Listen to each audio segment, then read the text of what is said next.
And welcome to Day by Day True Crime Stories, the podcast where we explore a different crime or justice milestone from this day in history.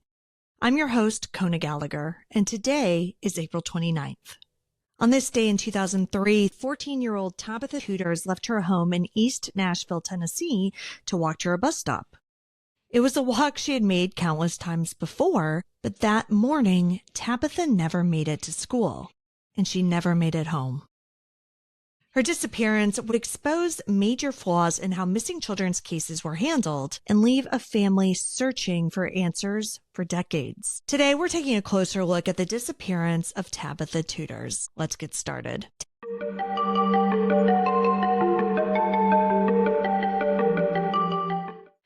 Tabitha Danielle Tuders was born on February 15, 1990, to Beau and Deborah Tuders. She was the youngest of 3 children and was nicknamed Boo by her family. Tabitha was a bright, sweet girl known for her warm smile and kindness toward her neighbors. As the baby of the family, she was deeply loved and doted on. Despite living in East Nashville, which was a neighborhood with higher crime rates, Tabitha thrived. She had just received a report card full of straight A's and was excited for a planned trip to Six Flags. There were no signs of trouble at home or at school. Because both of her parents worked early shifts, Tabitha was responsible for getting herself to the bus stop each morning. Her parents had established strict rules. If no other kids were at her stop, she was supposed to walk to the next more populated stop a few blocks away. On the morning of April 29, 2003, Beau Tuders woke his daughter Tabitha up at around 7 a.m. before he headed out to work. As was their routine, he turned on the television to help her wake up, reminding her to get ready for school. Tabitha wasn't known for dragging her feet. She was proud of her academic achievements and enjoyed attending school. Beau left shortly afterward, believing it was just going to be another normal day. Sometime between 7:30 and 7:45 a.m., Tabitha left her house dressed in jeans, a light green t-shirt, and her new Reebok sneakers. She also carried her new pink purse, which had been a gift and was something she always had with her. Several neighbors later reported seeing her that morning. One neighbor saw her calmly walking east on Lillian Street, seemingly focused on something she was reading, likely papers or notes that she held in her hand. Another saw her further along her usual route near 14th and Boscobel Streets, just a few blocks from her home. Witnesses said that she appeared normal and unhurried, not running late or scared or disoriented. But at some point between leaving her home and the expected arrival of the bus, something went terribly wrong. When Tabitha failed to come home that afternoon, her family's alarm bells rang immediately. Tabitha was not the type of child to skip school or to deviate from her schedule without permission. When her mother, Deborah Tuders, called Bailey Middle School and learned that Tabitha had never checked in for the day, panic set in. At first, police responded with the theory that Tabitha was a runaway. They advised the Tuders family to wait, which was standard procedure at the time for teenagers who were missing but not initially believed to be in danger. However, this theory didn't make sense to anyone who knew Tabitha. She had left behind her money, her CDs, and all of her other prized possessions. She had no history of disciplinary troubles or family conflicts, and she had been excited about that upcoming school trip and had just been praised for her straight A report card. Once law enforcement acknowledged that Tabitha Tuders was not a runaway but a missing and endangered child, the tone of the investigation shifted dramatically. By the second day, officers were combing through the neighborhood street by street. They interviewed dozens of residents, knocked on doors, and searched abandoned properties and wooded areas nearby. Volunteers from the community also stepped up to assist, handing out missing persons flyers and organizing search parties. Tracking dogs were deployed early on, and one bloodhound picked up Tabitha's scent trail leading away from the bus stop, not along the normal route she would have taken to school, but instead down an alley and toward 15th Street. This route was troubling because it indicated a possible deviation from her usual safe route. But what they didn't know was whether or not that deviation was by force or under some form of persuasion. A major early lead came from a teenage boy who reported seeing Tabitha get into a red vehicle around the time she vanished. The witness described the driver as a black male wearing a baseball cap and said that the car appeared to back up the street after she entered. Several individuals emerged as persons of interest during the initial investigation. A local maintenance man who lived near the Tudors' home drew attention for suspicious behavior, his inconsistencies in his statements, and a troubling background.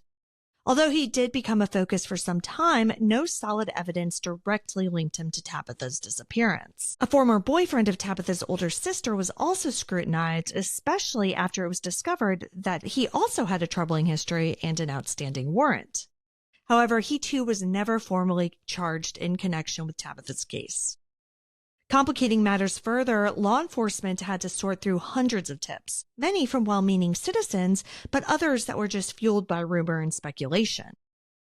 Some tips were simply dead ends, others seemed promising, but ultimately led nowhere. For example, there were multiple reported sightings of Tabitha at truck stops, convenience stores, and along highways across Tennessee and neighboring states.